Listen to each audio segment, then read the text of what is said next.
room, you can't move, you can't speak. It's a horrible, horrible feeling. You know, you're looking out into the darkness and then you see a figure, but it's darker than the darkness. I just get this like really creepy feeling, and I see this like shadowy, demon-looking figure in the front seat of the car. She used to come into my room at night and stand right by my bed, and I just was petrified. I remember I saw something fly by my bedroom window. We heard the bathroom door shut. So then we looked out my bedroom window down the hallway, and the bathroom door was wide open. So we came around the bend and we saw eye shine. This thing stood up. I mean, it stood up. And it had high pointed ears. It had a snout, had a long arm, and it grabbed the deer.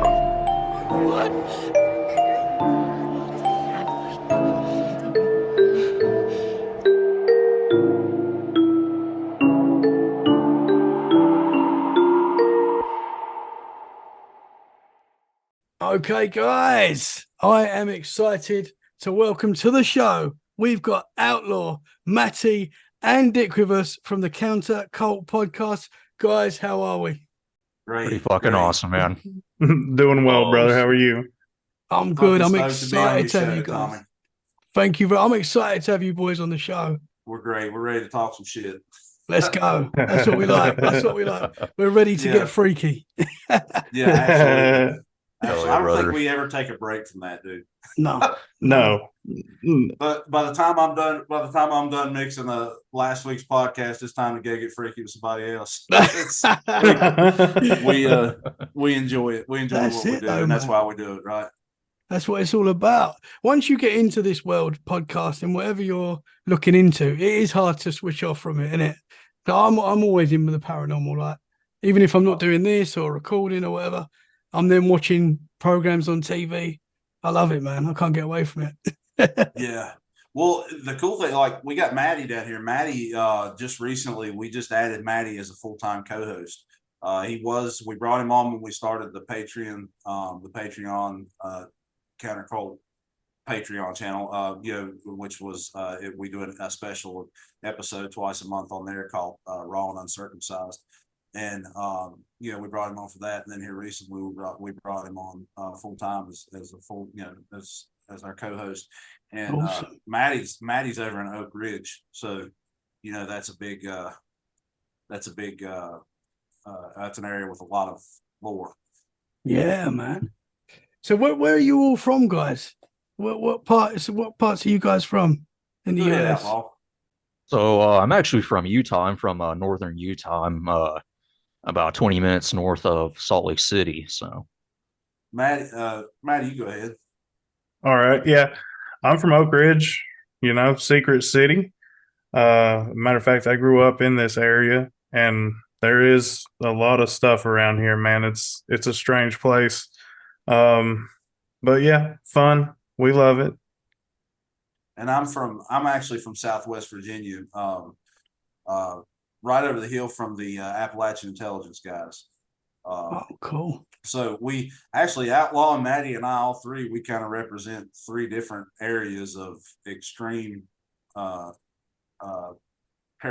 activity and Outlaw's out there in Skinwalker country and the Uinta Basin area, and then Matty, he's from Secret City, and then I'm over here 10 minutes from where the wood booger was turned wood booger, the Sasquatch. Love it, man.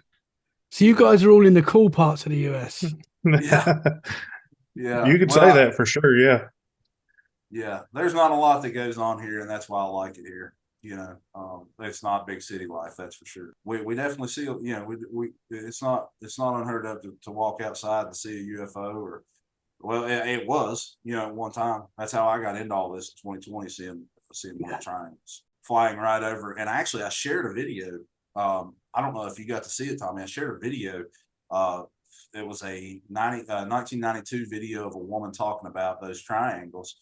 And she was talking about General Dynamics having their hands in these triangles years ago. Well, funny thing is this thing was flying right over us and headed in the direction of a General Dynamics plant, which is not even 2 miles from us, right down the interstate corridor between 9 and 10 o'clock back in December of 2020. This thing was so low, it was, literally, you hear the old saying, I can throw a rock and hit it. I mean, if I weren't a fat, slow piece of shit, I probably could throw a rock and hit that thing. It was so low. I say this, it was so low that if it were powered by any means technologically that we know right now, as far as propulsion, I would have felt the heat off of it. Wow, man. Heat. It was silent. There was no heat. Big as a football field. So that's how I got down, going into the rabbit holes. I didn't feel like I was looking at anything extraterrestrial, maybe the technology, but I had the strong feeling that it was manned by either military or government. Interesting, man. So you said what sort of shape was it? It was a triangle. It was a triangle. Are you familiar with Missing 411, the UFO connection, David Paulides' most recent effort? Yes. That one, the one that's on the front of that. Exactly what I saw. Wow, man. And that was low down. That was you could see it clearly.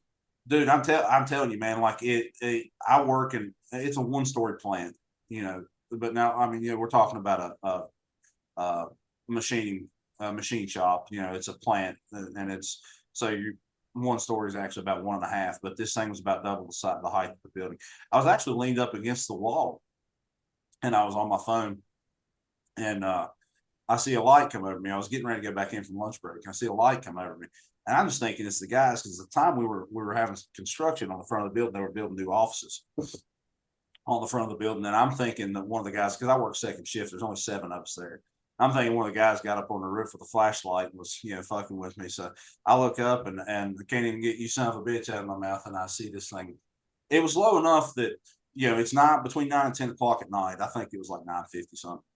And it was dark enough, that you wouldn't be able to see it if it weren't so low. You wouldn't be able to see that. It was so low that I was telling the AI guys, it was so low that, if you look at the light, your light on the ceiling, you can look and see how it illuminates the ceiling behind it. I could see how the lights on this thing were illuminating the actual metal on the aircraft. Wow. That's just one of the details that really stuck out to me too, that, and the fact that this thing's silent and I'm not disintegrated by heat. Man. That's cool. It was definitely an eye opener, because I spent most of my life just being a skeptic, about all these things. And then we started having some paranormal stuff go on there in the plant, which apparently had been going on a long time before I ever started there. But the place where I work is actually set on a hill where the Union soldiers during the Civil War were stationed, less than a mile away from where the Confederates were stationed for one of the battles that took place here. Not uncommon to see catch shit out of the corner of your eye. So this ship that you saw, how quickly did it go over you? Oh, dude, it was slow. It was damn near like a balloon as far as speed. It was, I don't know what they use these things for. My guess is what they were doing is our General Dynamics plant, they have radars that are still out there. These things are huge. Matter of fact, I'll give you some justice, because I was going to show Matty too. So here in the next day or so, I might go out there tomorrow. I'll go take a picture of it and send it to you. You can drive by and see these things. These are like satellite radars. So I'm not for sure if they weren't doing stealth, some type of stealth test, or some type of testing. So, but anyways, I did see a video recently of another one of these triangles. Now, the only difference in the one that this video had and the one that I saw was, instead of having a red light in the middle, it was green, and it was shooting a green laser. Now, it was going up like a creek bed. And I think this was out in LA, if I'm not mistaken. But it wouldn't surprise me a bit if that's what that thing is used for. Direct energy. I mean, that's a terrifying thought as well, that we could be using these things against our own people. I mean, yeah. Well, I mean, you can look. It doesn't take a genius. I mean, these people aren't dumb. If they actually plan to depopulate the world, you know where you have the areas of the most and the least compliance as far as like the whole below situation. You know, it wouldn't bother them at all to take us, you know, to go to the places that have the most resistance, take them out.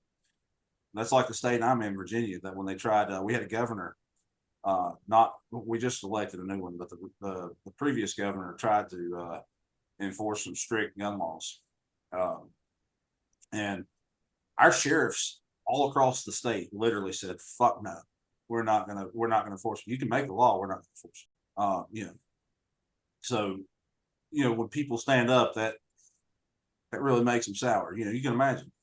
Yeah. They despise us. As a matter of fact, I've heard they even call us mud people with power. You know, absolute power corrupts absolutely. That's, you know, they're going to look out for their own interests, and that's just, I guess, the way the system works. We're wherever we fall on that scale. You know. So that craft, Dick, that craft that you saw, going back to that, do you believe that could be that? So that's man-made by us, in your opinion? And I don't know that the technology is. Yeah. You know, you go back to I always think back to hearing about Hitler's involvement with flying saucers, UFO technology, anti-gravitational technology, stuff like that. Yeah. I go back and think about that. I obviously I think it was man-made. If we are using well, and we obviously are using a technology that's foreign to us, but or foreign to us people, ordinary civilians. But, you know, do I think there was maybe extraterrestrial origins or another intelligence that gave them this technology? You know, sure, I can believe any of that, really. You know, the paranormal and conspiratorial world, especially if you go back to like we was talking about before we started recording, we were talking about Crowley and those guys. You know, these guys are. It's hard to tell what they summon about, and these principalities are giving us. You know, you can look at that from a biblical perspective. You can look at it from extraterrestrial or. You know, some of the lore of the people in the ground. You know, there's lore that these. You know, that these grays and highly technologically advanced beings living, you know, inside the earth. That's why we cover both, you know, because conspiracy and paranormal, you know, they come together. In a lot of aspects, they do end up intertwining. Even when you talk about, you know, Bigfoot and the portals, you know, look at the shit that CERN's doing, you know. And it's really scary, man, because, you know, a lot of it was in biblical scripture. I talk a lot of times, you know, I'm not a subscriber to the King James version of the Bible. I think it was highly edited. We know it omitted the Book of Enoch. Yasser, a few others. Not to mention that King James literally authored the Book of Demonology before he had people translate the Bible. How do you author the Book of Demonology if you don't know demons?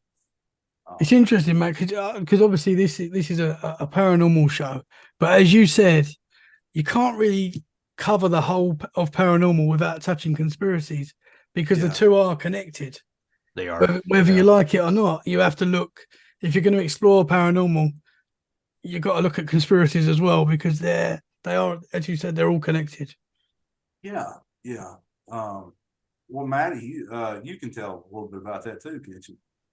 Yeah, I reckon I can. You know, in my opinion, it's hard to keep a people down if you're not attacking the spirit directly in some sense. Because if people still have spirit, they're gonna still have hope. They're gonna come up and they're gonna fight against that no matter what. And that's just my take on it. But I'm a little more into the spiritual side of things, I guess you could say.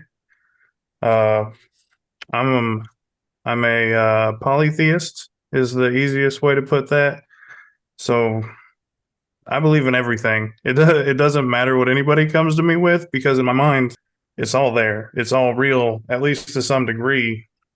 And I feel like that's opened up a lot of avenues for me in this sense, where there's not a lot I can look at and go, nah, man, that's outside of the range or outside of the spectrum that is believable, and a good mindset, in my opinion, to have, to kind of open up to everything unbiased.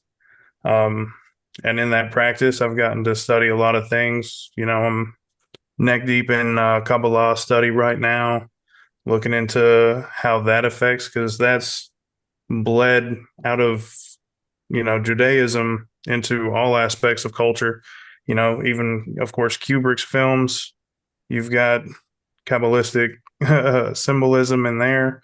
And even in your everyday life, some of the symbols you're seeing relate back to some sort of entity or worship or religious practice.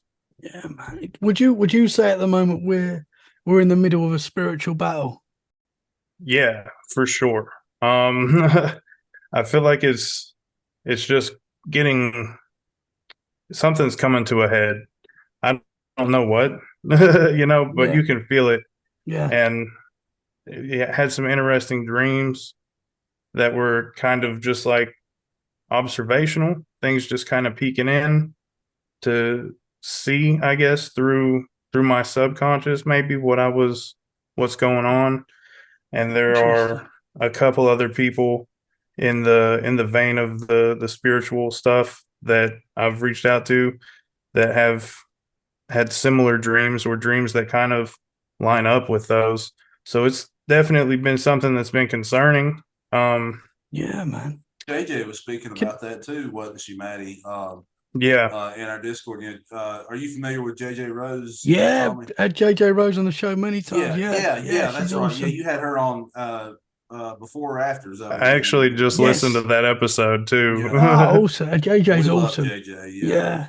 Wonderful person. But she was talking about that here recently, having some dreams and some heavy feelings, and Yes. and I'm a firm believer that and I think they use this against us a lot in society today, especially. That's why I don't watch a lot of TV. I watch fucking King of the Hill. Great show. But I think that these feelings that they these energies that they obviously spur with whatever they're feeding us, if everybody's got a huge feeling of negativity, it will manifest. And just to give you and I went over this before, but just to give you a hint of that, to where you can actually, it's almost tangible. Think about if you walk into a room at work, if you go on lunch, right, and you've got two people in the break room and I don't know how your work's set up over there, but say you go into the break room, you got two or three people in there, they're talking about how shitty this job is and how much of a cocksucker the boss is. Automatically you feel that energy, or if say you don't think, maybe you don't know, but maybe you don't think somebody likes you, you feel that tension. Yes. Just because of the way you feel, just because of the way you talk yourself into feeling. And the government knows this, they use that stuff too. You can make yourself feel negative by the energy that you perceive. 100%. Now think about that on a massive scale. Yeah, and that's a media tool for sure. Yeah.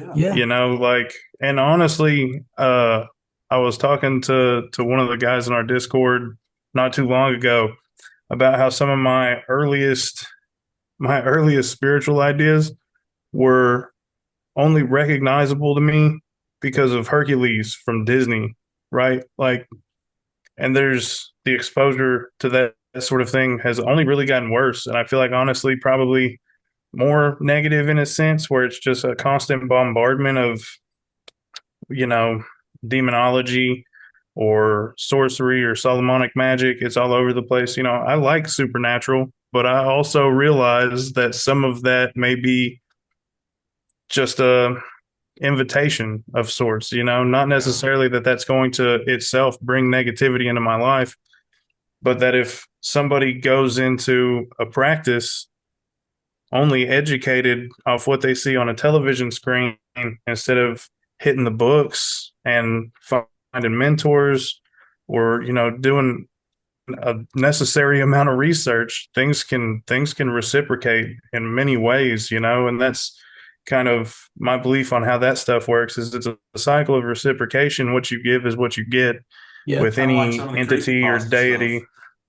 Yeah, exactly. Kind of like how the Slender Man thing Man. came up, like a tulpa. Yeah, it was manifested by obviously people talking about it, sharing their Right. That makes me wonder if it's if we're obviously we talk about demonology goes way back, but Yes. think it what if these are being perpetrated by principalities? Maybe just implanting a thought to whoever runs creepypasta to make this story on Slender Man. Maybe Slender Man was there and your belief in him manifested. I remember as a kid hearing Bloody Mary, man. you hear Zach King talk about that on Tony Merkel's show. Went in and did Bloody Mary and talked to a demon. Well, now it's not just entities anymore. Now it's people are actually opening up dimensions like the back rooms and stuff. Yeah. Just what the human mind is capable of that we don't know or have been suppressed not to know. 100%. Yeah, it's a just a huge playing field. If you think about it, it's just a vast abyss of things that you could think of. Yeah, or be prompted to think of. I've said it on the show before, but where I am at the moment is I feel like we're all like people like everyone is special. We've all got amazing abilities. Our energy, everyone's energy is important, everyone. And I do feel like at the moment that everything is about bringing people down, divide. Absolutely. That's what everything is about at the moment, there's and that's done on purpose for sure. Yeah, absolutely, man. If we all thought positive, or maybe if we all just sit and meditate and send some of the negativity back to Bill Gates, let's do it. Let's all just sit down and meditate. But they would hate it. The powers that be, whoever is fully in control, would hate it if we was all positive, loving. If the majority was like that, which I think a lot of people are, but. If everyone was like that, it would change the game completely. I don't know what they'd do, and I think that's what worries. That's why we have people like JJ Rose and Zoe. Yeah, for sure, man. Yeah, they're awesome. But having these conversations and more people talking about this sort of stuff is what they don't want. That's just why we got to keep doing it, boys. Yeah, that's why we're here, man, and that's why we're being suppressed. And it. I mean, that and our willpower to call their shit every time that they do it, to search for the answers, and not try to just throw baseless claims out, but use visual evidence, like in the Maui thing. I mean, there's visual evidence of that in everything that you look at. That is at the very least, let's say we all are way off mark.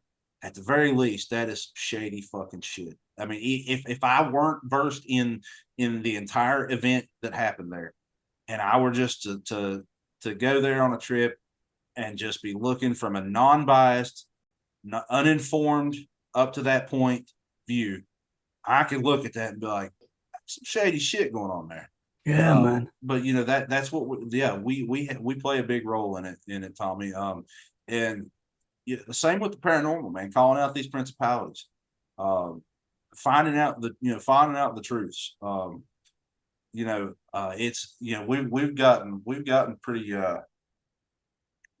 pretty into paranormal recently. We'll be going more into paranormal, especially near Halloween. We try to keep it a pretty balanced mix. Yeah, we've had a lot of guys on with Sasquatch. We had Chucky Danger. Man, Chucky Danger was just a man. That he's on it. If you ever get a chance, he's to have a him wealth on, of knowledge. Yeah, I would definitely recommend having a conversation with that guy. You can find him in our Discord, Tommy. Awesome, man. He is a vast. Uh, he's just got a lot of information. A lot of crazy. I mean, he gets into like the fluorescent lights and stuff like that, or UV lights and stuff like that, and talking about how animals see these things in UV spectrum. It's great. Interesting. Great stuff. Awesome stuff. We will be getting back. We like I said, we try to keep a good balance, but there's, damn it, with the conspiracy, there's just so much shit. Yeah, they keep drags feeding you back in. They make it never easy for ending. us. Yeah. Matty, before I forget, can I ask you, if you don't mind, what dreams you had? Would you mind sharing that?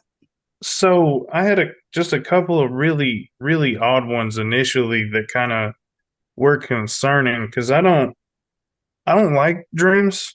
When I go to sleep, I try to coax myself into just nothingness, into a comfortable, cold little void where I can sleep and be rested, because I've just had bad experiences with those off and on my whole life.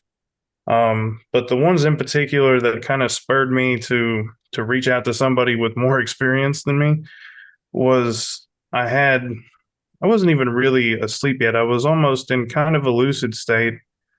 And then I just noticed that there was something on a large, like, spine, pretty much, just kind of hanging on to it. And it was sloughing the meat off the spine with its tongue into its mouth. And I just, as soon as I recognized that, I was like, whoa, wait, what are you doing here? You're not supposed to be here. Get the fuck out of my head. Popped up and was like, fuck this. And then took a second, took a breath, went back to sleep fine. And it wasn't like aggressive.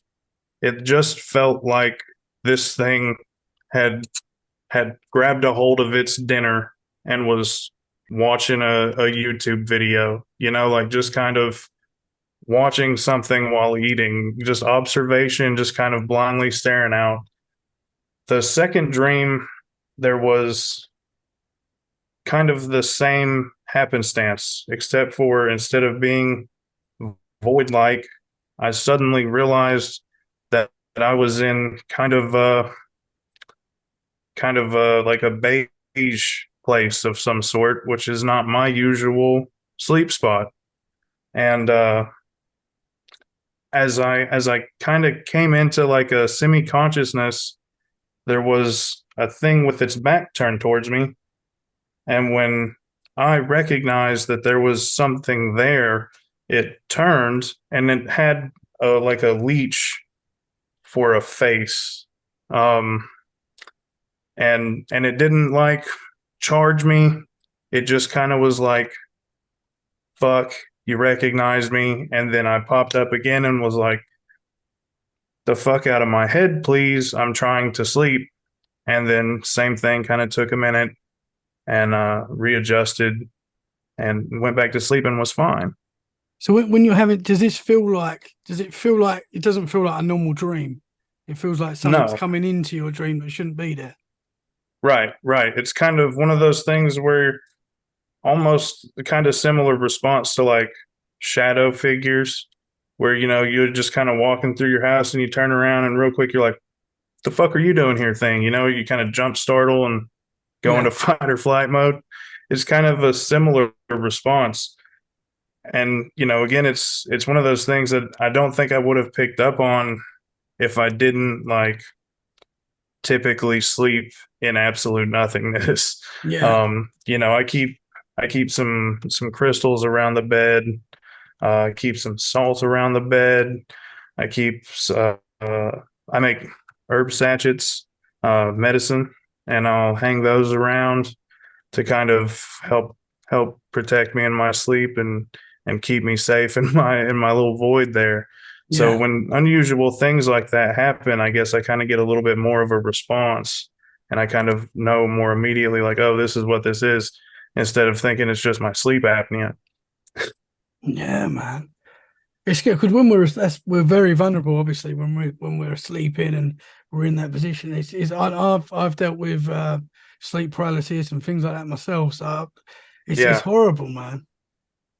Yeah, it's never a fun experience, especially the paralysis.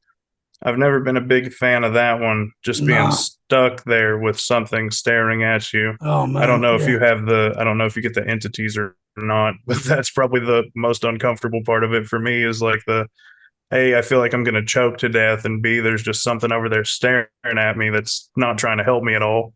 Yeah, for sure. For years, I don't get it so much now, but I used to get it weekly, and it used to be a lot of the time the hag people call it. Yeah. I didn't know what it was. Obviously, at the time, it wasn't until actually doing this show and talking to people and learning more about it that I realized that was actually a thing. But Yes. I just had this horrible entity in the room that I couldn't see. I could only see in my mind's eye. And every time it was a battle with this thing, I was trying to get rid of Yeah. it, and it's horrible, man. It's a horrible place to be. I agree completely. Yeah, man. So have you had paranormal experiences other than the dreams and stuff? I mean, I've just kind of had experiences, I guess. I don't really know how I describe a lot of this stuff. I grew up in a holler, and I just kind of ran around the hills growing up, and there was always kind of something, kind of, I guess, just keeping an eye on me. You could hear things in the woods, and there would be times where I was places and I would just kind of be like, I'm not meant to be here right now. I need to leave. And I would get wandered off in another direction. And that was one of the things that I was discussing with the fellow from our Discord, because I always initially growing up, 7, 8 years old, running around in the sticks, and I just kind of associated this thing, what I kind of barely saw in my mind's eye with it, as a satyr. And then as I kind of got older, I began to associate it more with like a Cernunnos figure versus a satyr, because satyrs are more wild, probably wouldn't have tried to guide me out of areas I didn't need to be in. And I see a lot of shades. I see shadow people quite a bunch. And that's typically the most exciting it gets with me. I find that the further into nature I get, the better I am connected with the things around me. So the shadow figures, is that something you see regularly around the house and stuff like that? Yeah. Well, I'm also in Oak Ridge, and I feel like that's probably got something to do with it.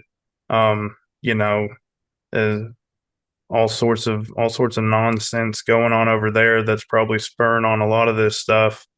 But yeah, pretty daily around the house, or wherever.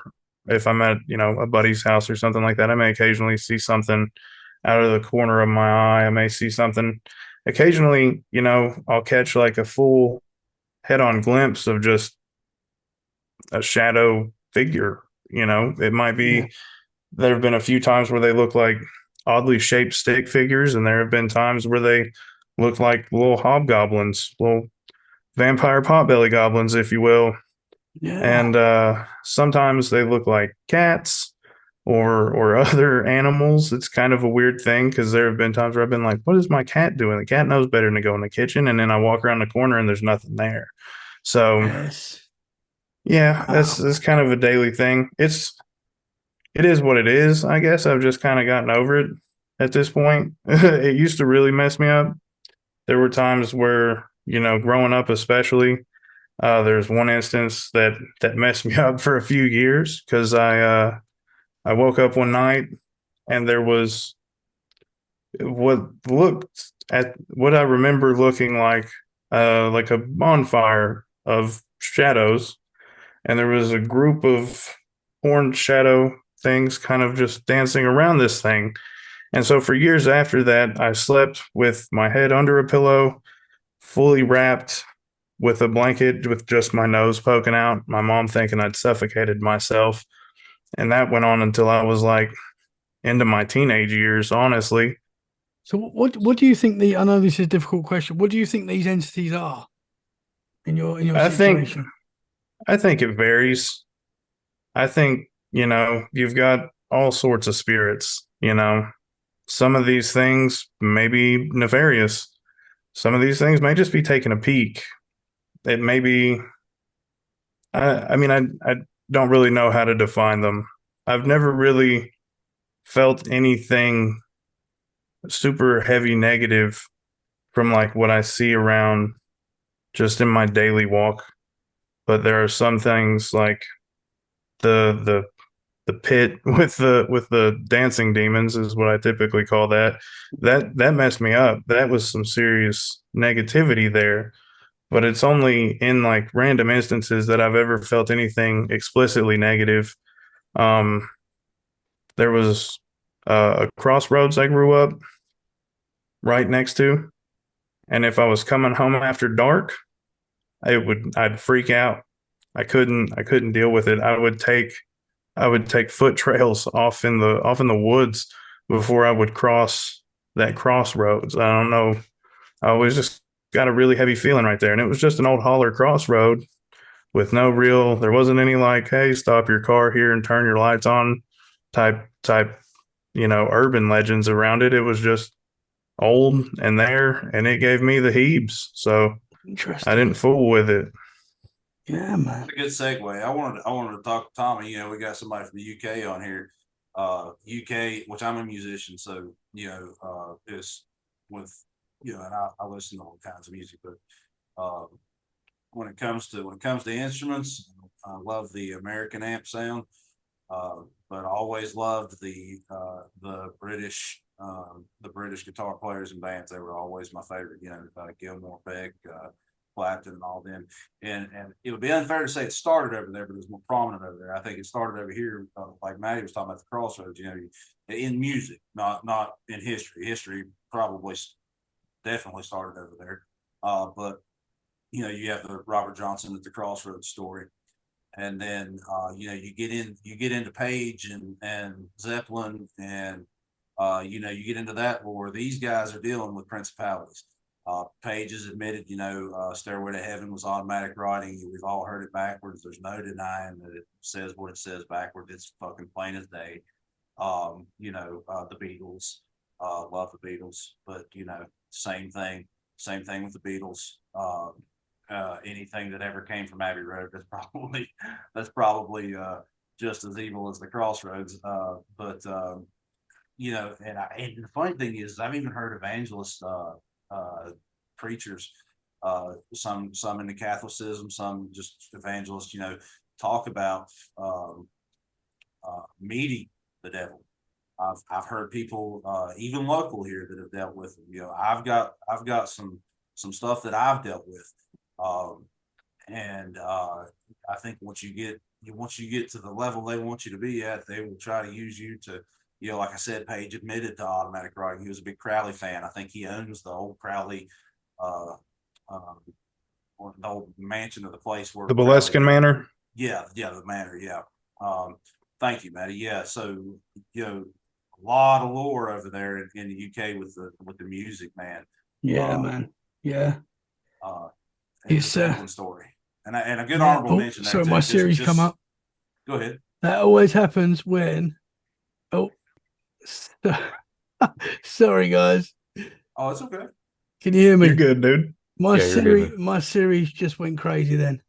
That means we're saying something we shouldn't be saying. That always happens. That always happens. Let me just get that off. My Siri just came up.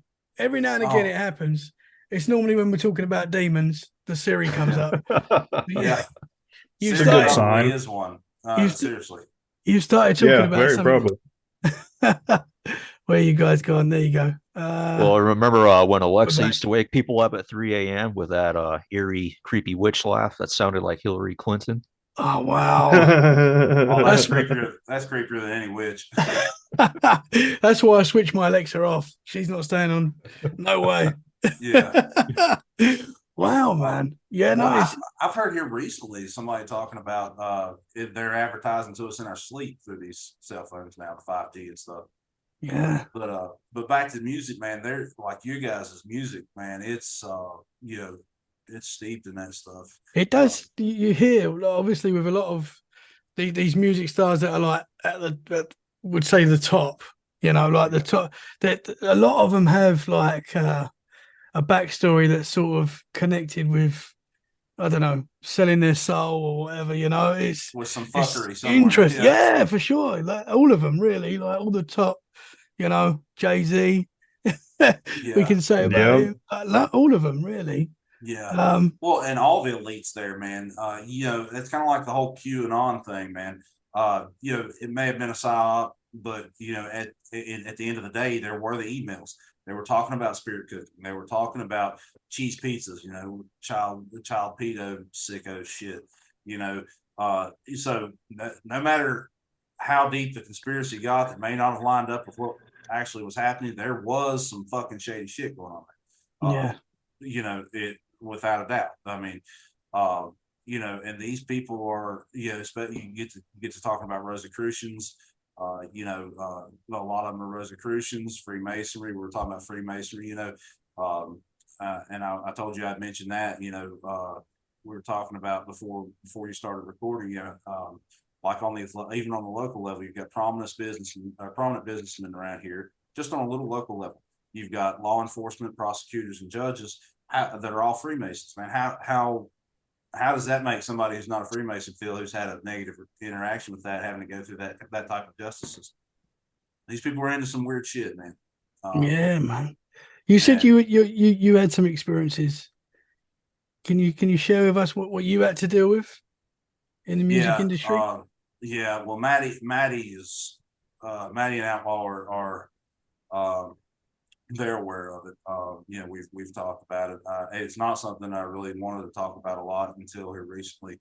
I was in the same lucid state, and you hear this a lot with the lucid dreaming. And I don't know if that's us stepping through a certain dimension before we go to sleep. I don't know. I don't know what that is. Maybe our third eye opens in a lucid dream state, to a degree or something, but I was asleep. I saw being JJ and Zoe, I think both know, but I know JJ does. She's helped me out a lot.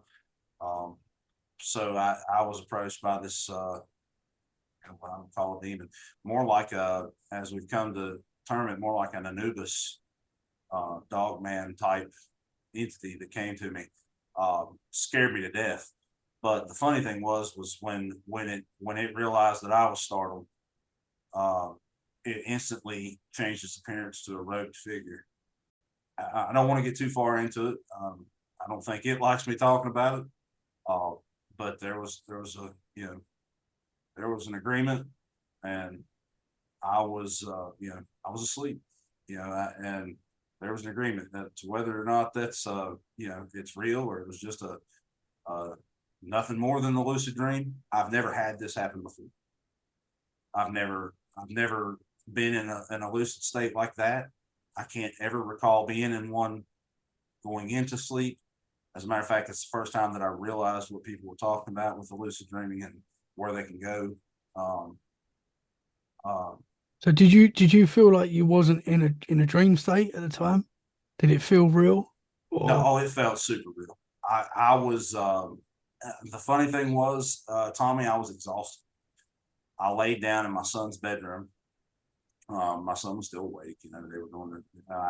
But I can't remember, what was going on. It was actually pretty early in the night for me because I usually don't get off work until 2 o'clock in the morning. But this wasn't a work night. I want to say we were in a range of 10 to 11 o'clock, something like that. Maybe a little later, not much. And so I go into this lucid dream. I realized after I came out of it, I was only in that state for about 45 minutes. I didn't get any rest, and I got up out of that bed, and it was like I had slept for hours. So this all happened after the UFO thing too. So this is quite a recent thing. Yeah, this was 2021. Wow, man. The end of 2021. So right before last year. Wow. So do you feel like you left your body in a way? I don't know. I can only imagine it's what people talk about being in that lucid state. Like I said, it's the only time I've ever been anything like this. Usually I'm either awake or I'm asleep, or I'm uncomfortable and rolling my fat ass around in the bed. Yeah, it was definitely something different than what I had ever experienced in any kind of sleep or anything like that. And I wouldn't have called it sleep. The fact that I came right out of it as it ended, this interaction between me and this entity ended. I woke up directly after, and like I said, Tommy, the weirdest part of it, I knew I was still conscious enough enough to know that I had just laid down 45 minutes ago. I never got past that state. It's like my body didn't even need any more sleep. It didn't need any rest. I got straight up and was fine. Like I'd been asleep for 8-10 hours. Wow. Really weird. Yeah, man. And have you experienced anything else since that dream? No. Well, yeah. So Matty and Storm, which is Matty's wife, it had been eating at me, and we tried to speak to this thing. Matty, I'm sure recall, and Outlaw was there too, because Outlaw had actually flown out here, and we all met up in Gatlinburg to go to a convention that Tony Merkel was a guest speaker at. So we go back to the hotel room, and Outlaw's outside hitting the vape, doing his thing, and Matty and Storm and I were trying to talk to this thing, and we get finished, get a few, kind of clear, unclear answers, some of them. Matty and Storm step out for a cigarette. I was putting the table back, we had sat down with the table and some instruments, and I'm getting ready to walk out the door, and the trash can beside the sink it just slams against the sink. I don't know if that's this thing leaving. But I went out and told Matty and Storm and Outlaw, I'm like, you're not gonna believe this. But it was odd. There was nobody else in there. It's a little, it was a small room that we stayed in. It was like something was knocking shit over to get out or go back. The funny thing was too, the way it was laid out, there was a mirror. You talk about mirrors and being entrance and exits. But I know this was, I'm 100% certain this was the entity that was with me. But I don't know if he was going back through the mirror, or because the bathroom sink was right under the mirror, and the trash can was right next to the bathroom sink. And I had just turned to walk out the door to go smoke with him. I had to put the table up, and it happened. Like I said, nothing else in the room. I was at the door, which was the complete other end of the room. Wow, man. Make of it what you will, but it was definitely that was definitely a pretty clear sign he was there. And do you get a feeling when it's around, or is it? Do you feel like it was always around at the time? I still to this day feel like it's always. Wow. Like right there with me. Wow, man. And I felt weird. The first week, I will mention the first week, the presence was damn near tangible. Like, pass me a smoke, tangible. Wow, man. Like right at my shoulder. And then I don't know if I kind of got used to it, but I still it's there. That day with Matty and Storm, though, I realized that it was physical as much as it was spiritual. It was there. Yeah. So the only time you've seen it was in the dream state. Yes. And like I said, it was so, I'm not gonna say grotesque, I guess just scary. It startled me. This thing, and the odd thing, like the backdrop was completely black. It was me and this entity and nothing else.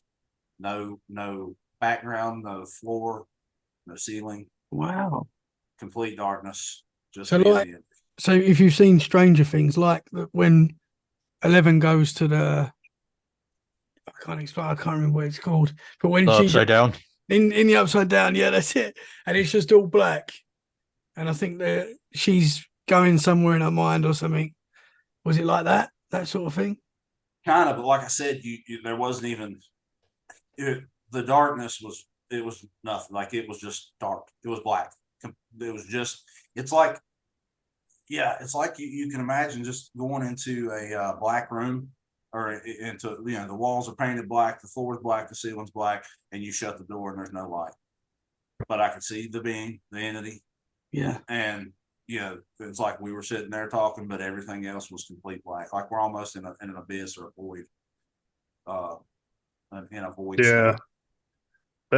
That's what mine's often like, because I can, it's like it's infinitely layered going down, and at times it'll seem like there's almost columns where there should be a ceiling and floor, almost like you were just in a glass building.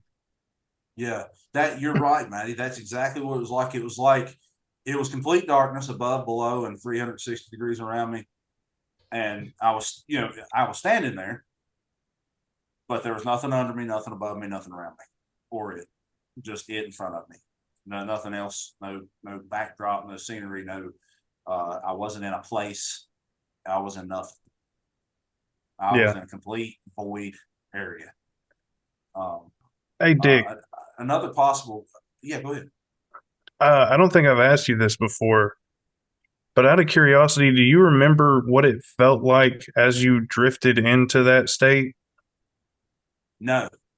As a matter of fact, all I remember of it, because that's all there was of it. Really, I laid down. Yeah. I closed my eyes. Within seconds, I'm talking to this thing. Yeah. The reason I ask is because I've come to associate a specific feeling with when that's happening. And if I catch that feeling, I can stop it before I go into, whether it's a lucid state or whatever it is. I can kind of wake myself up real quick and be like, whoa, no. Yes, and yes, go I back. could have. Yes. Yeah. And like, I wasn't in any kind of obviously wasn't any kind of REM sleep or right. or anything like that. One thing that's crazy, this is one of the craziest parts. Now, I never felt instantly once this thing saw that I was starving. I told you its appearance instantly changed. It went from this Anubis looking thing to being robed. The funny thing is I reached out to JJ. Now, this was back in the early CounterCult. This has been months ago. We're only about 3 months old now. So I spoke to JJ. JJ, asked me for permission to check things out. She did. And the funny thing was, I told you this thing was in a robe, and the only people that I had mentioned it to, I described this thing as a druid, like a druid robe. And the funny thing was, when JJ did this, when JJ was reading me, I was asleep, which is an odd thing. So because, I was in the lucid state, and I was asleep when JJ actually did she didn't set it up that way. It was just, I'd give her permission that morning, and I just got home from work. I was getting ready to go to bed. So she does this thing, and she writes me back, and she said, the only thing I saw was this creature or this being entity in a robe, reminded me of a monk's robe. Monks drew the robes, So I'm like, she saw what I saw. I guess I would have to say I never felt, there's never any negativity though, this thing. Other than the ominous, nature of signing a contract in your lucid dream state, if that's what it was, but it was in blood. It was. I remember it pricking my pinky finger. I couldn't tell you what the contract said. I knew what it was about. That's pretty much all there was to it. But when it was really a crazy confirmation when JJ said it looks like it's in a monk's robe.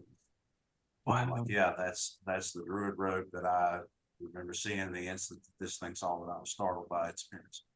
JJ is amazing, man. The things she does is incredible. Yeah, that blew my mind. Yeah. But, So you still feel like this entity's around you now? Oh yeah. I mean, it's like I said, Matty and Storm got to see that, kind of firsthand too. Yeah, I saw it answer questions. Yeah, I didn't. I had my eyes closed, and so Matty saw it. So what is that? Is that through you, or was that coming out of your mouth, or how did he see that? It was my wife does scrying, and we set up a scry board, and she did the scrying, and I just kind of, in those situations, I just kind of empty myself. That way, that stuff's very draining for anybody. So I just kind of let myself act as like a reserve for her. And so I was just kind of there, kind of keeping an eye on things in case things went sideways, and trying to support her, and seeing what it was responding with. Yeah, I had never dealt with anything like this before. Never did scrying boards or anything. And he's right. Instantly, when you're done, it's like you just ran a marathon. Yeah, you need a sandwich for sure. Yeah, it's taking a lot of energy. Matty had one. Wow, man. I mean, I don't say no if you don't want to answer it, but can I ask you what sort of things it was saying? I don't know, Tommy. I was presented with a scroll. It was a contract. It was a scroll, just like you would see in, old, period time scroll work, parchment paper. Wow. And it was, I remember it like, it was almost like, you know what you're doing. Here you go. The only problem I have with that really is that I didn't have full control. I was but I guess, it's not, maybe these things aren't dealing with us as a human. They're dealing with the spiritual us, and my inhibitions were, in a lucid state aren't at play, so maybe there's a link there, but like I said, I've never felt anything negative from this thing. I know it didn't like me talking about it, but yeah, but no more of an interaction than what we had with it. Don't see me, but yeah, it was different. And the odd thing is, I'm working on an album right now, so we'll see. Interesting, man. Matty, what sort of things was you getting when you was contacting the entity? Most of the questions were fairly simple, from what I can recollect. Anyhow, a lot of it was yes or no questions. So we had Dick ask the questions because it's his bond that he's sharing with this thing. He's going to have the better connection to the entity. And so my wife was scrying. She had her pendulum over the board. Dick would ask a question. We would try to get a response, try to get a consistent response at that, try to get something that was, less questionable, kind of like you see people do the mag flashlight trick where you turn it in between off and on, but that's not great. We try to avoid that sort of thing. So we try to get a clear, concise, the pendulum swings and is there. And if it's not, then we would have Dick, she would have Dick re-ask the question or maybe reword the question. And it was mostly yes or no stuff. When we tried to get anything more than that, it would just kind of spiral around the board, or it would just wander off into nowhere, or there were a few times where it just said no. Yeah. And I did, like I said, I had my eyes closed during this. I didn't see it. I wish I could have. That's something I really should have asked Matty. We've not really talked about it a lot. We've had a lot going on. But it was there. I mean, It was in, and that's another thing. I know, like I feel it when it's like physically present. It's like it's always there on standby, almost like you're putting something on standby. Interesting, man. And it's not. It's odd, man, because it's. You would think it would be a big deal, but to me, it's not. It doesn't affect anything. And one of the things that really got me, man, was when Storm said, because I could feel this thing telling me that. And this was reaffirming. He's like, "You've got the tools in front of you. Do it." Do you remember that, Matty? Yeah. Yeah. And he's like, it's like you've got everything in front of you. Use it. Interesting.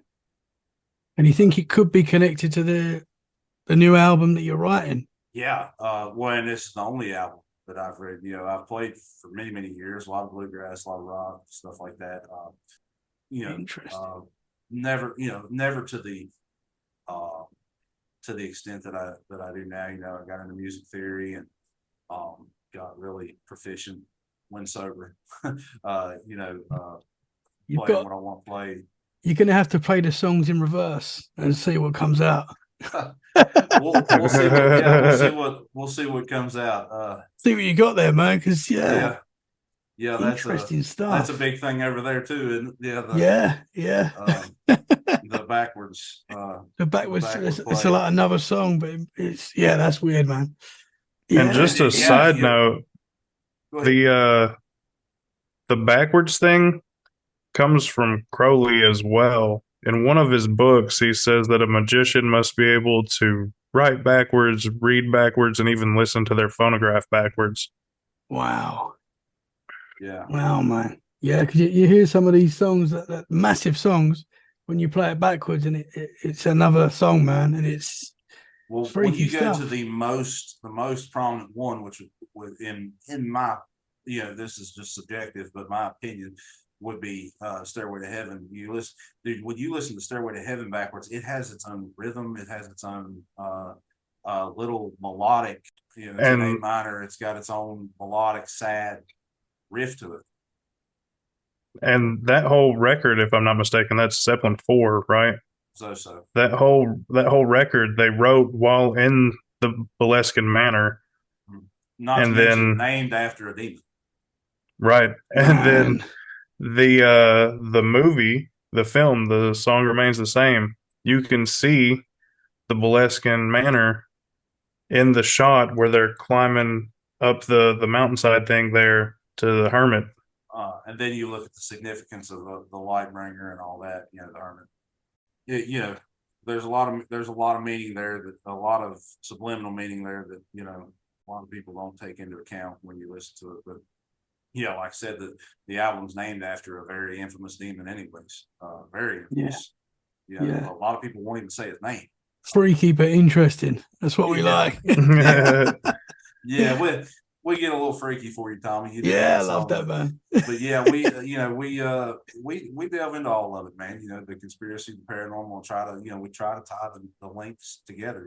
It's super interesting stuff, and as you say, it's everything's connected, and that's why I go down the conspiracy rabbit holes as well, because it is all a part of the paranormal. It's all connected. You can't really have one without the other. So interesting stuff, man. When like Outlaw's out there in Uinta, man. I mean, that's an entirely, you go through there, that's an entirely different feeling, man. It's heavy. Yeah. Outlaw's gone. I was about to ask Outlaw something, and he's gone. He probably he's left us. He'll be right back. He'll be back. Guys, are there any other paranormal experiences either of you have had that you? Well, we've had a lot. Like I said, we've had a lot there at work. One of the this is the first time I've ever seen spiritual anything that has to do with spirits. So I'm listening to Hollow Sky. This is here a few weeks ago. They do their night shift, on YouTube. Yeah, great show. So, yeah. So I'm listening to them, and this guy's talking. It's been a few episodes, but I want to say 3 or 4 weeks ago, where the guy's talking about the spirit entity reaching down his throat and grabbing something out or something like that. The second he's talking about that, all right, I'm standing beside. I've got a stool at work, and it's a swivel stool. I sit on the stool, and polished parts. So I'm just standing there because I'm getting a big part, and my stool swivels around and smacks me in the side. I'm thinking it's one of the guys. You know, I work with my little brother works with me there too. So I turn around looking for him. There's nobody in my entire plant. Our plant's in 3 different sections. So we call each one a plant. But there's nobody in my side of the entire plant. So you know, it kind of wigged me out for a little bit, but didn't think nothing about it. About a week later, the guy, one of our other friends, he shuts and locks the doors, you know, at night as we're leaving. And then we all meet out, you know, and leave. And he sees us out the back door. Well, he shuts the door, locks it, cuts the outside lights off at the loading dock bay, and there's a bathroom. Okay, so if you're closing the door, to your right will be my workstation. To your immediate left, facing my workstation, is a bathroom. We always keep the door open, the mirror's right there. He closes the back door, looks over at the bathroom, and through the mirror, he sees a hag that's behind him. And he said, it's an old lady. He said, dude, I saw an old lady, gray to brown hair, you know, like gray on top, brown. And he didn't tell me at first. Told my older brother, and my older brother was telling me. I was like, you're kidding. He saw a fucking hag, you know, because we hear about it. You know, I'm sure you've heard about them too in the podcast. You know, we hear about them all the time. Yeah. And so 1 week ago, I'm sitting there at 5 o'clock in the day, and I catch this bitch out in the corner of my eye rushing me. And this is probably the most tangible paranormal experience I've ever had, because I saw it, and I'm talking 5 o'clock daylight, 5 o'clock p.m. You know, I just got to work. The sun's shining through the window, and this bitch looks like she's football rushing me, and like I've got a big, you know, like I don't know if you all have them, the big 55-gallon Brute. It's Brute brand here. Trash cans. Yeah. I've got one, big red one, you know, sitting right beside me. And she was hunkered down to where I could just see the back of her shoulders and her back, like in her dress, and her face and hair, and her hair was silver. It was pulled back. It was silver on top into brownish, and then into black. Like you tell, it went from black to silver, from black at the bottom to brown to silver. And I caught it so vividly out of the corner of my eye. And I was just, I just done this. It was, I'm looking at the side note. I'm looking to the side, I look back, and I'm just like, oh shit. And then she's gone, you know. But it was like she was hunkered down to where her head was just over the trash can. I could see the back of her shoulders and her back. And I could see you can see mine and Maddie's shirt. It was about this color, old colonial style dress. About like Union colors, which is why I mentioned we were talking about, you know, there's some activity. People talk about seeing, you know, shadows out of the corner of their eye there all the time. I wrote the All Sky guys and told them about the chair incident right after it happened, and then my coworker seeing the hag. I hadn't seen her at that point when I spoke to them. And like I said, dude, the craziest part of that whole thing was, I remember vividly catching her out of the corner of my eye, because I just looked over and I looked back, and then, you know, realized that I just saw something, look back, she's gone. But I remember the vivid image of seeing that dress and that silver hair.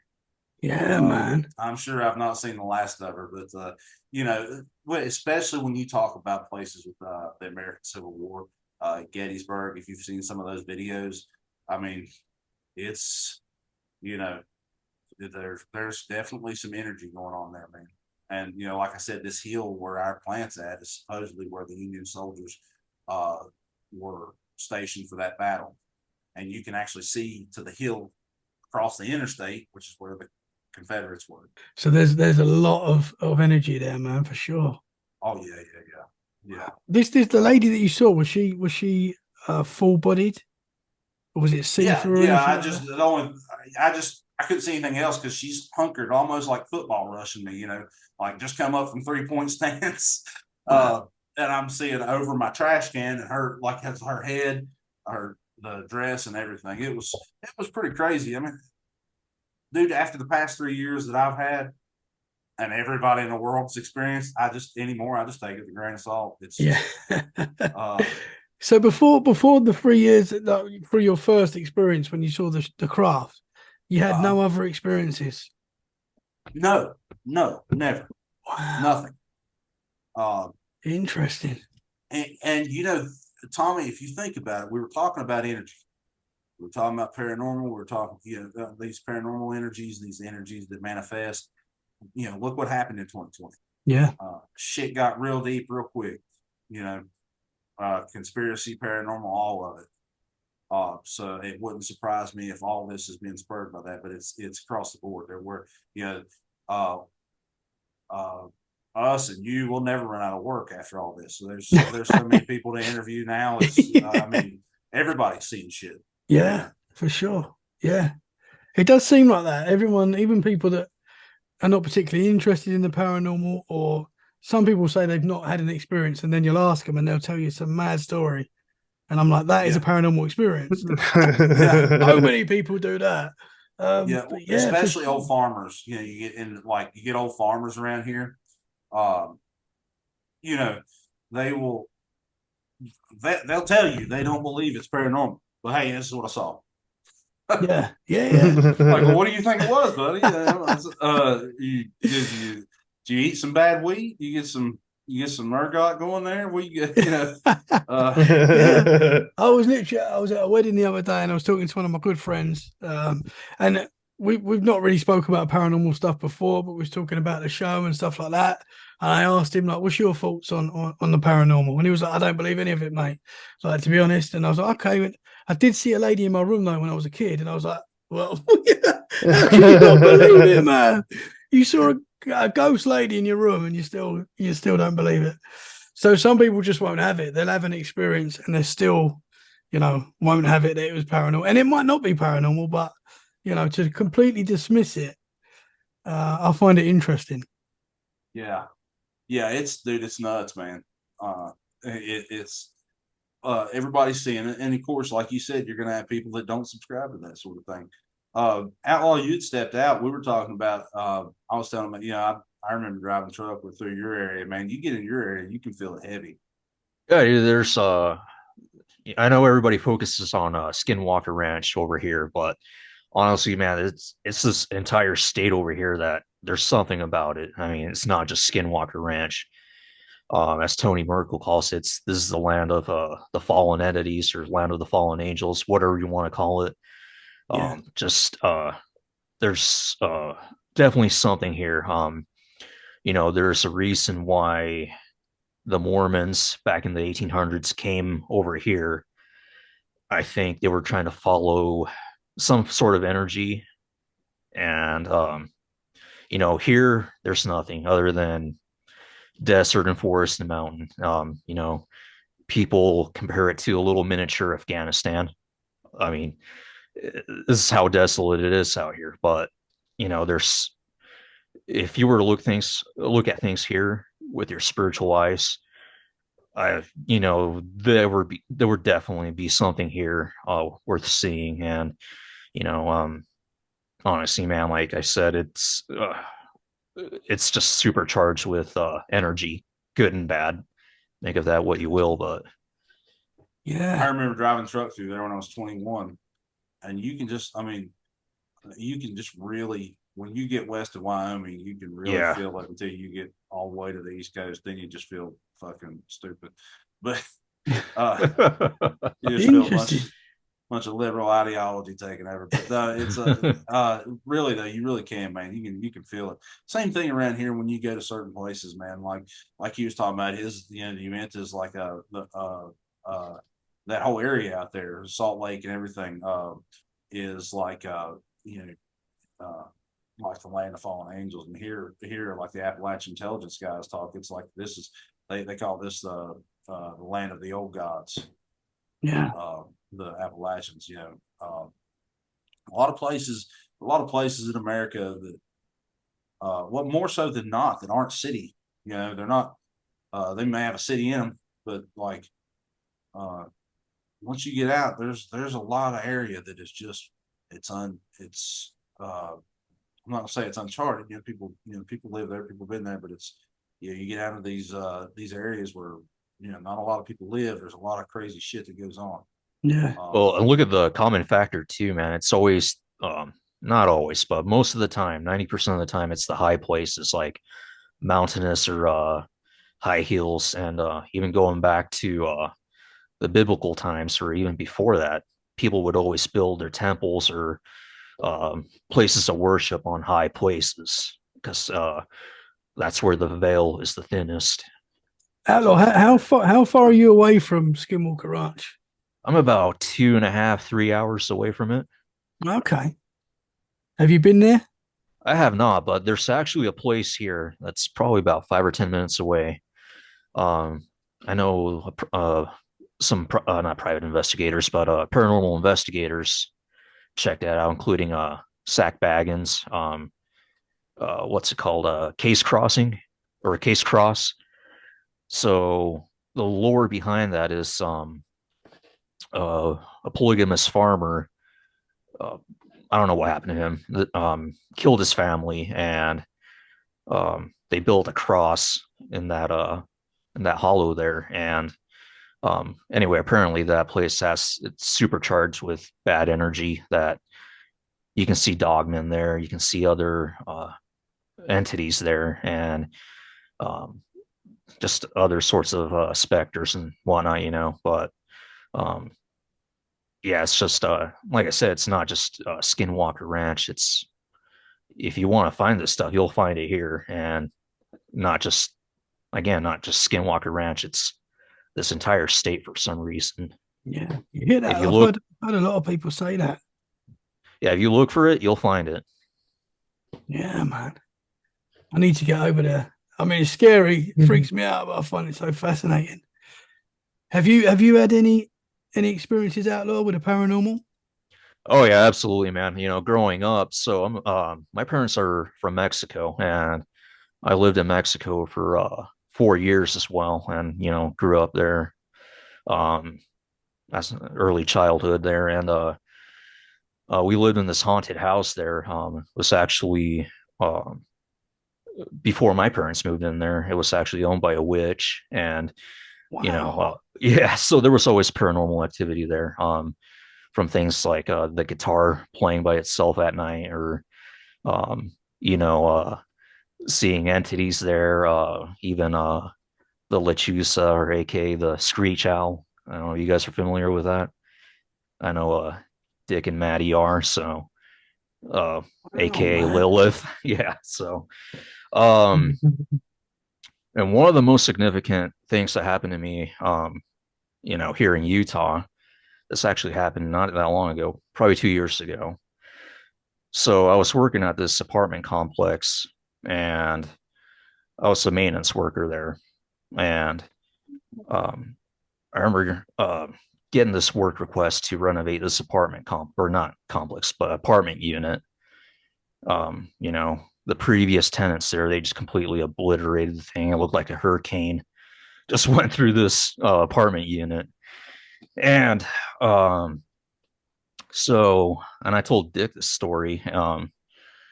So this was towards the later part of the day, about 4 or 5 in the evening, and I was going to spend the night there, just trying to get it painted and renovated and all that, at least get a good head start.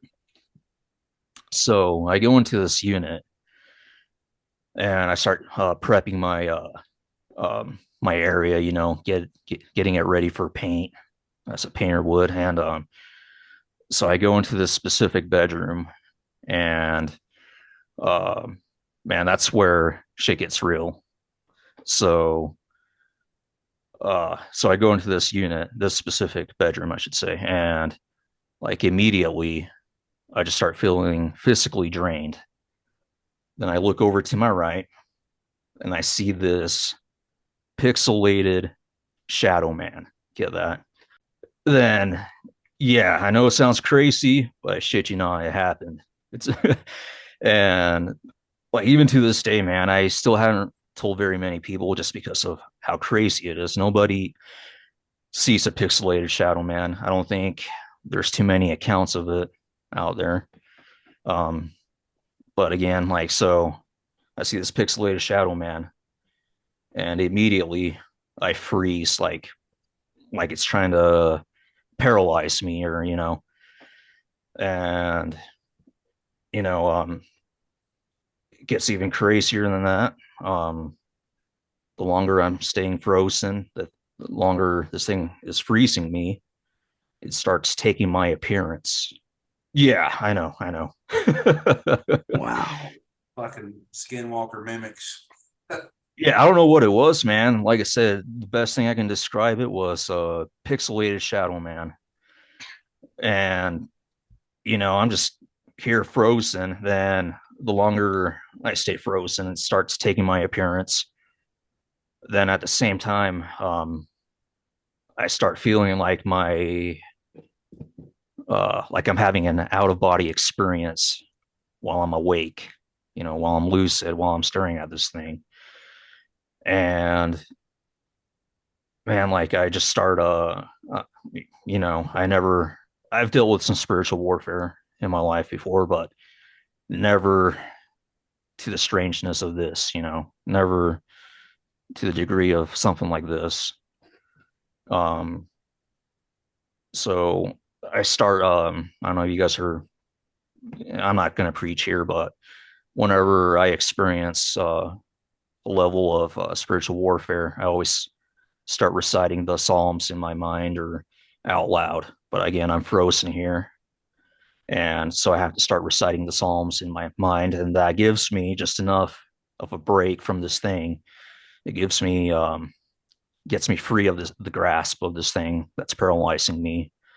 And I just immediately haul ass out of that apartment complex. And, I didn't go back until the next day, earlier part of the day. And I'm never saw this thing again. Wow, man. Did you go Again, back to the same place where this took place? I went back to the same place expecting something, but never happened again, man. Again, I don't know what this thing was. I know it sounds crazy and out there, but not to me, man. It happened. Yeah, mimics are a real thing, man. There's a lot of stories on mimics. Yeah, I mean, Wendigo. You look at all the Wendigo lore. Yeah. Wendigo will call to you in your own voice, and yeah. Well, how many times have you heard? I've heard it myself, where you hear a family member call your name, and you're like, "What?" And then it's not them. It's You hear so many people say that. Wow, man. Yeah. Dude, we had some guests on here a while back. One of our since we started, a fan of ours, a really good friend of ours, Bo Pete, her and Matt, her brother, were one of our recent episodes, and they had ghosts that did, they had spiritual entities that did the same thing. They would call to them, in family members' voices and stuff like that. They go out of the room. They go out of the room and they would talk to, or like, I think Matt had, thought his mother was calling him over and over loud. He goes in the answer. She's like, I didn't say anything. Wow, man, that's freaky stuff. Yeah, they've had a lot of that. Dude, they sent a freaky ass fucking picture ever, man. It was one of the best pictures of paranormal activity that I've ever seen. And this is like a 1990 fucking Polaroid, Tommy. You remember the old like disposable ones that you get, it looked like a big fucking soap bar. Yeah. I mean, and dude, this thing is plain as fucking day. Yeah. We'll see. I'm sure she won't mind it. They posted on our Discord, but I'll check with her, and if she don't mind, I'll definitely send that over to you. Yeah, awesome. I'd love to see that. Do you have Discord? It's something I'm looking into. I haven't got one yet. I need to get a Discord. I'm on Discord. I'm sure I'm on Discord. Yeah, so I can join your Discord. Yeah, I'll send you an invitation. I haven't got a. Yeah, awesome, man. Yeah, I still need to learn a lot more when it comes to Discord. Yeah, it's one of the most confusing tools out there, man. I mean, dude, you're not lying. We have such a good community though, man, of people. Like we've got a guy that I think he helped with Tony Merkles and all his guys. He came on board with us from the jump, and he has helped us. He built our channel. He's always repping our merch and stuff. He's just a really good dude, and we get people to help us. To volunteer to help us. They do such a great job. We do run the Patreon. We run a Patreon, And we've got some members that have had some rough times. We use that money. We'll buy them a piece of merch or something, send it to them. Oh, that's awesome, man. Because we actually don't make our own merch. We have except for decals. My wife does some decals, but we just do our merch through TeePublic. Cool.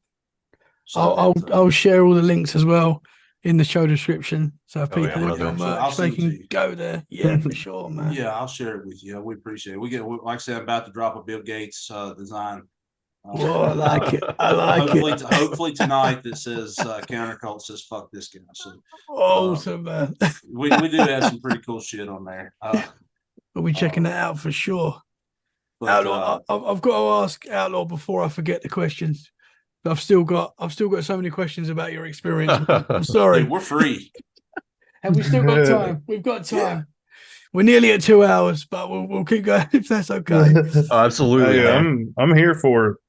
Yeah. We've been waiting for this one, Tommy. You're good. You guys are welcome back anytime, so we can do this again. We love to crash. We'd love to crash your party anytime. Yeah, I love it. I've got to ask Outlaw though. So when this was taking your appearance, you said could you see yourself standing there basically? Yes. Again, it was still pixelated, Shadow Man, whatever pixelated. But I could still see the thing trying to take my face, my appearance, my facial features. And like I said, I know it sounds crazy, but I am not making this up. Yeah, no, for sure, man. It's not crazy on this show, brother. And the weird thing is, man, I don't even know why it happened to me. Could it happen to anyone else? I'm not that special. I mean, like I said, I told Dick about it. I told very few people about it just because of the level of craziness. Yeah, no, thanks for sharing it, man. Yeah. Do you feel like if you hadn't have said the prayer and stopped it from happening, what do you feel like would have happened? Do you feel like it would have just took you over, or? I think so. That time in my life, well, even to this point, I'm not, I hate saying this, I'm not on talking terms with God, even though, I have that Christian background. I have my own demons I'm dealing with right now, but still, I think, looking back, I think I was in a vulnerable position spiritually that if I hadn't started reciting the Psalms in my head, I think this thing would have taken over, or who knows, but interesting, man. Yeah. I mean, who knows what would have happened, man? I mean, yeah. Demons need a vessel. That's one of the theories behind the grave, and they're synthetic, but they're clones made to house demons. Yeah. I'm not saying that's what they are. I'm just saying I've heard, when you do what we do, you research a lot of paranormal experiences, a lot of conspiratorial points of view. You see a lot of different theories. Yeah. That's one of them too. And we know, biblically speaking, that that they could be cast into any vessel. Yeah, absolutely. Them so much they jumped off a fucking cliff. Yeah.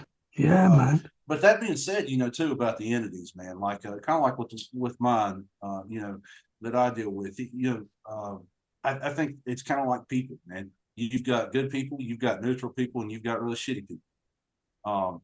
Same. I think the same goes with these entities. Maybe even with interdimensional beings, you've got malevolent, benevolent, and everything in between. Yeah, absolutely, man. I agree with that 100%. And that's just, I do concur. Like I said, that's just subjective. That's my experience. Matty and I've Outlaw and I, Matty and I, we've all had conversations about it. How we feel about it. We all have, somewhat similar yet somewhat different beliefs as far as spiritually, and we are all open to each other's points of view. And if we're not, if you're not open to others' point of view, you're closing yourself into a corner, and then you end up finding out later that maybe some of these things are true, and you should live more open-minded. So that's the way we try to approach things. Yeah, for sure, man, for sure. Outlaw, I've got to ask you as well about your haunted house growing up. Yeah, man. I mean, screams in the night. Someone playing the guitar during the night. That's freaky stuff, man. Yeah, man. So we lived so behind our house there was also a river. And I remember playing in the riverbank one day when I was a kid, and I just remember seeing this apparition come out of the water, start walking towards the riverbank, and I remember it was holding a sack, like a burlap sack, and uh, my my dad saw this as well, and he told me, get the fuck back in the house, like you know, uh, he wasn't being polite about it, and there was a reason for it, but he knew that that place was just had a lot of bad juju as well. So Wow. yeah, just there was a lot of stuff going on. Even my parents, they saw more things than I did. There's obviously the legend of the Wailing Woman, the Llorona, and they saw that as well growing up, and just a lot of different shit that they saw there. So Was that in the house as well? yes, Wow. The entity that you saw coming out of the water, what did that look like? it was obviously a male figure. I remember to this day, I remember what it was wearing. It was wearing blue jeans and like this flannel shirt. I could the face I couldn't really see so much. It was kind of blurred for some reason. Um, but yeah, I just remember this thing coming out of the water, like materializing out of the water. I don't know how else to explain it. Just and then just start walking towards the riverbank. Just yeah, Wow. dude. Yeah, that place was something else growing up there. I mean, you know, you hear all these stories, especially here in the American Southwest and the Rocky Mountains. So similar stories of the Wailing Woman, uh, the Screech Owl, aka Lilith, and I know Dick and Matty are pretty familiar with that as well in their region. So Can you tell us a little bit about that for people that might not know? yeah, so here in well, from the Mexican belief, uh, the screech owl, la lechuza, that's what they call it here. In Spanish, it's basically a giant owl that's affiliated with either witchcraft or, as everyone knows, Lilith. So um, I know our boys over at Appalachian Intelligence have been dealing with her as well as of late. So, but yeah, it's just that's a very common thing in the Mexican culture as well. So, Wow. Yeah, if you get a chance to check out the Appalachian Intelligence guys, Tommy, they Justin talks about an experience seeing Lilith in owl form, and then actually seeing Lilith in a humanesque form. Wow. While he's out back, and he's yeah, I think this guy lives out in the middle of nowhere. He's out back in his hot tub, and he sees her materialize or something. He sees her there like a human figure, watching him in the middle of nowhere. And he gets freaked out. That's a pretty crazy experience he goes into there. About an hour and a half over the hill. Super interesting stuff, man. Yeah. Wow, we're, guys. We're steeped in it, brother. Yeah.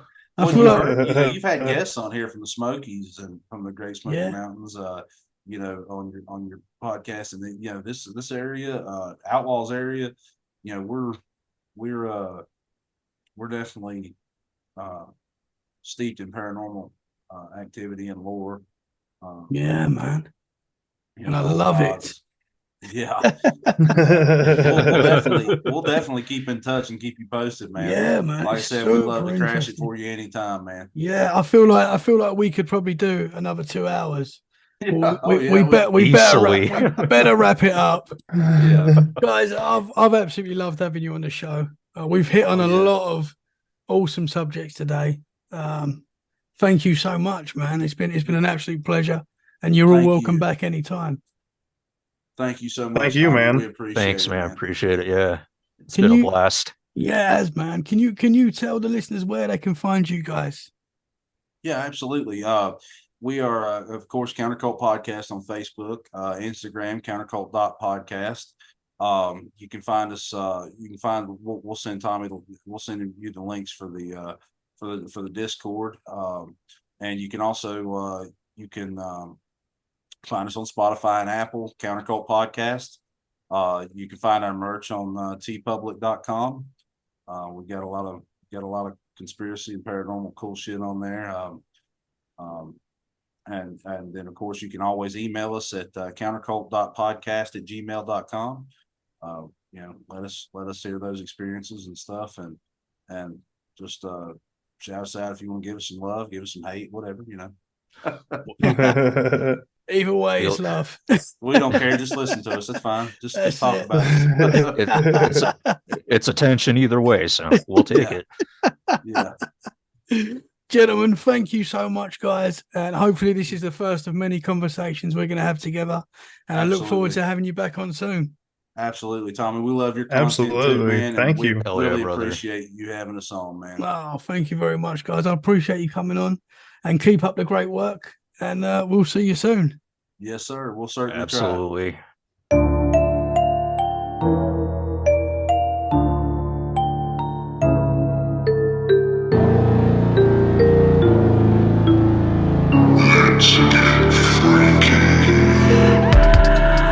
Something's in your room.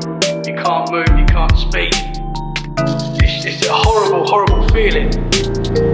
You're looking out into the darkness and then you see a figure, but it's darker than the darkness. I just get this like really creepy feeling, and I see this like shadowy, demon-looking figure in the front seat of the car. She used to come into my room at night and stand right by my bed, and I just was petrified. I remember I saw something fly by my bedroom window. We heard the bathroom door shut. So then we looked out my bedroom window down the hallway, and the bathroom door was wide open. So we came around the bend and we saw eye shine. This thing stood up.